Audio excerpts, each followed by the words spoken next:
Hey there, Fletch from All Things Overlanding here, and today I just got back from a little over a week-long trip to Hawaii, and it was beautiful and it was amazing, and I don't want to say anything bad about that, but it did get me to thinking a lot about the difference between vacation and overlanding, right? I get all these questions now that I'm back. People are like, wow, Hawaii was beautiful and amazing, right?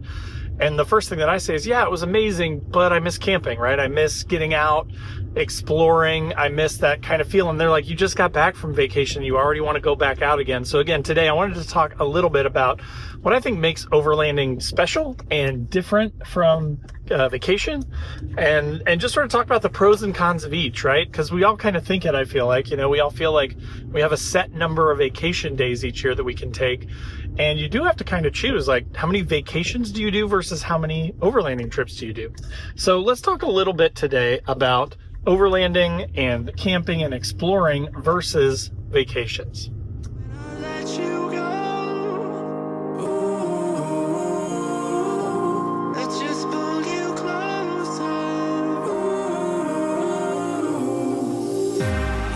Understand where it came from, but you got it, my got it. It began in the land of the sandstorm. I fought it, though I wanted everything to do with what you give to me. Loosening my grip. All right, so like I mentioned in the intro today, I'm talking about sort of my opinions, I guess, about the difference between what makes something a vacation and what makes something an overlanding or camping trip. But let me preface this by saying, Hawaii was amazing. Beautiful, beautiful place. We went to Oahu and we went to Maui. We spent most of our time in Maui, which was one of the most beautiful places I've ever been. We got to see a lot of really cool touristy sites, swim in the ocean. I mean, just beautiful stuff, snorkeling, right? But there's definitely a different feel to it. So one thing was, my kids came with, my family came with, extended family came with, and that was also really fun to see all these different people, to see my nieces and stuff, my, brothers-in-law and my sisters-in-law. We had a great, great time. But there is something about that, right? Like when you are on a vacation, you are essentially, the destination is what you're doing, right? So you are going to a place to spend time doing events or activities, which I think that's thing number one that sort of separates a vacation from overlanding, right? And the definition of overlanding, we talk about it all the time, is something where the journey itself is actually kind of the goal for overlanding versus where you're actually going. You're not looking to achieve a certain destination per se, although we often end up in a place that we planned on. A lot of the times that journey, getting stuck and recovered, the seeing things that you didn't expect to see along the route to the place that you're going, that's what makes overlanding so fun.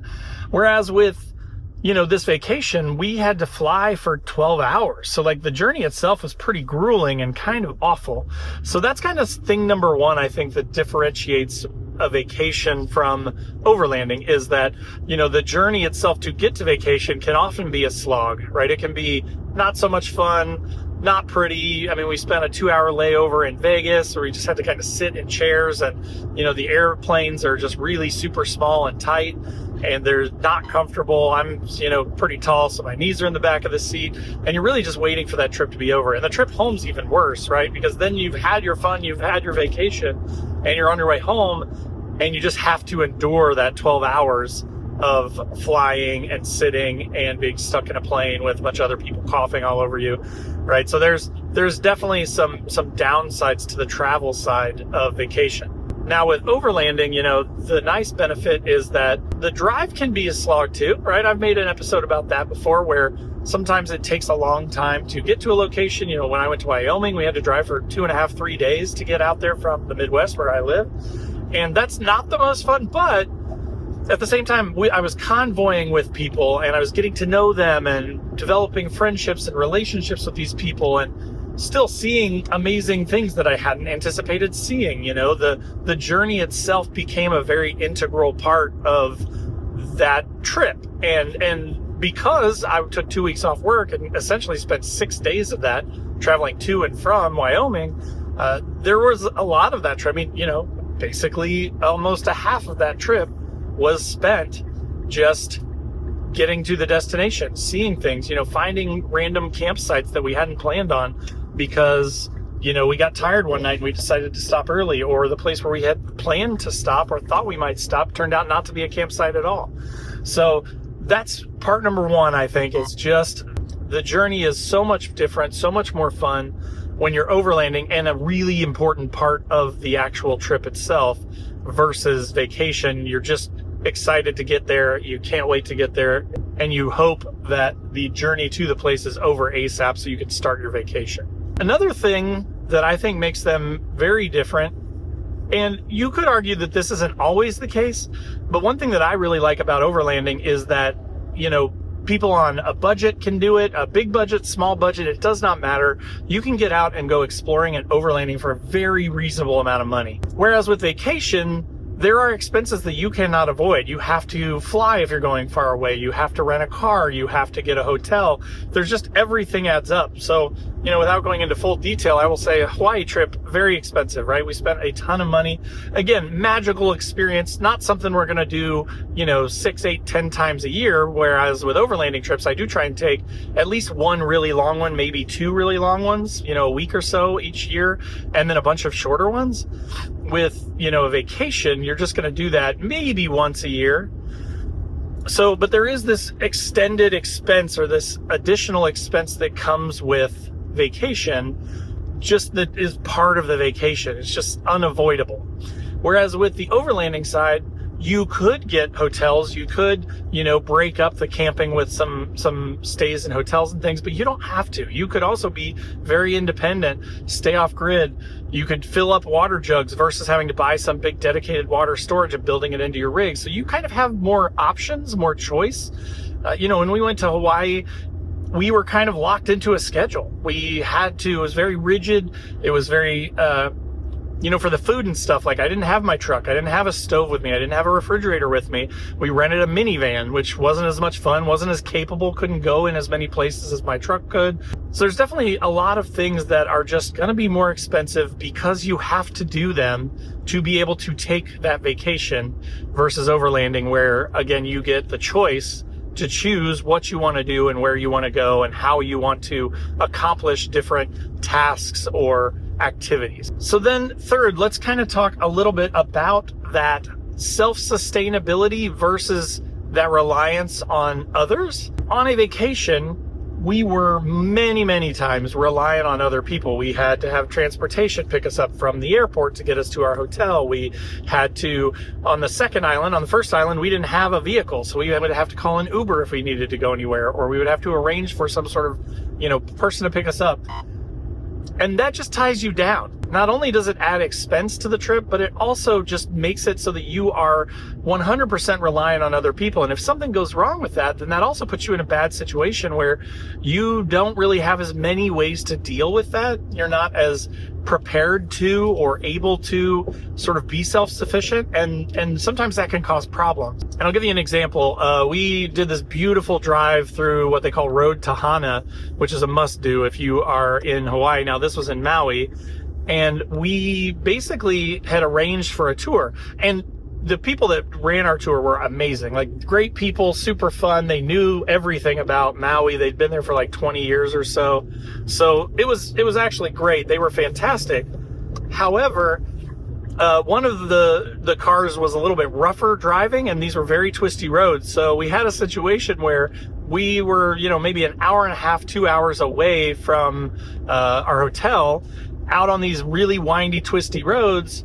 And as a passenger, right, for a lot of our younger kids that were on the trip, it started to get a little rough. They started to get very, car sick. One of the kids threw up in their car, which this is not our car, right? So all of a sudden we're trying to clean up puke in a car that's not our car. We feel really bad. It was just a situation where you don't have control all of a sudden, right? You don't have a way to deal with things like that, and you just have to kind of make the best of it. And again, nothing against any of that. It wasn't the driver's fault. It was just the roads are very twisty, and, young kids can't deal with that sometimes. But it does create a lot of stress. It does create a lot of sort of situations where it's less than ideal. And instead of it being a lot of fun, it can be very stressful and sort of a negative that impacts, that poor kid did not want to throw up in that poor person's car. But it happened. And then, you're just dealing with the repercussions of that. Now, when you're doing overlanding trips and camping trips and things like that, you have full control over everything. You are driving your own vehicle. If you start to get sick, you could pull over. One of the beauties of overlanding is that, again, the journey is a big focus of it, not just the destination. So if you hit some really twisty roads and it starts to become a problem for you or your children, you could pull over and you could explore a rest stop. You could explore some little hole-in-the-wall diner on the side of the road. You get the opportunity to see things and do things that you otherwise wouldn't have been able to, but you have the full control to do that. And oftentimes that can be a positive instead of a negative. So that was one of the things that I observed, on my vacation, was definitely miss having, all my stuff with me. Another example is just the preparedness that comes with, having an overlanding vehicle versus a rental car or being reliant on other transportation. There were multiple times where, the kids were like, my lips are chapped, I'm getting sunburnt, I have sunscreen in my truck, I have chapstick in my truck, I've got a fridge in my truck. So we would go out on these all-day trips and, bring a bottle of water with us, like a reusable bottle of water, because Hawaii is very big on protecting their environment, which was really cool to see. But you'd go out on these all-day trips and your water would be warm in the first couple hours and you just didn't have any way to cool it down. You didn't have any way to take food and drink with you. So it's just interesting, right? It's a weird take, I'm sure some of you are thinking, but as someone that's been doing overlanding for, several years now, it always makes me think again when I go on a vacation. I'm like, man, I wish I had my truck. Man, I wish we could just pop up a rooftop tent. There are these beautiful, Hawaii is amazing about having roadside pull-offs and public land. And there were just so many times where you're driving past the beautiful ocean. And if I'd had my truck, I could have pulled over to the side of the road, popped a beer or popped a Pepsi or a can of Coke or something out of my refrigerator, popped up my tent, spent the day, swimming and enjoying nature and hanging out. And when you're on vacation, it's like, well, I guess we could pop open the back of the rental minivan and, we could bring some blankets and pillows from the hotel and some towels and stuff, and maybe we could go swimming, but you really have to plan for it versus being able to be spontaneous when you're kitted and ready to go in an overlanding vehicle. So weird things I think about, right? When I'm on vacation, where's my truck? Why don't I have a refrigerator? God, I wish I had a rooftop tent right now and could just camp here tonight, versus being, at the mercy of your trip planner, if you will. So those are my thoughts on vacation versus overlanding. What are your thoughts? If you're on YouTube, post up in the comments down below. If you're listening on the podcast, there'll be links to all my other social channels, Facebook, Instagram, LinkedIn, everywhere down below. Check those out. Join the conversation over there. But I'd love to hear from you guys, kind of your thoughts. As always, thank you guys for listening. Thanks for watching. I appreciate you. I missed everybody while I was on vacation, but I'm glad to be back and looking forward to getting the new camper out for some trips. So definitely more content to come on the YouTube channel, on the podcast. So stay tuned. As always, there will be links in the description below to my website, where I've got funny overlanding camping themed patches and stickers. Things like don't burn your wiener and it's a hot dog, or F people, let's go overlanding. So check out those patches and stickers and get you some if you want those for your fridge or your headliner or whatever.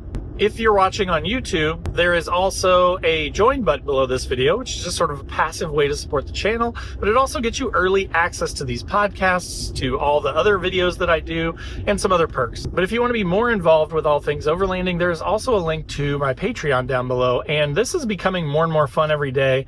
New people join all the time, and we have a once-a-month Zoom call. We've got a 24/7 Discord where we all kind of chat and message back and forth and share memes. We just had a call last night for about 2 hours. It was a ton of fun. I sat in the back of my new camper and just talked with the guys. There were probably 9 or 10 people on it at the high point of the call, and it's just fun to learn about people and make friends with people that have similar hobbies to you. So if that sounds good, check out the Patreon. And then last but not least, there's a link to the Newbie Overlanders Facebook group. Now, this is a totally free to join group. Over 32,000 people at the time I'm recording this. It's growing every day. But different from the other big groups, we don't allow bullying or self-promotion or anything like that. So you can go there, you can ask questions. If you're more experienced, you can help people, you can answer questions. If you're just looking for a more positive place to hang out and talk about overlanding, the Newbie Overlanders group might be good for you. There's also patches and stickers for that group too. So check out the pinned post if you join that to get your patches and stickers as well.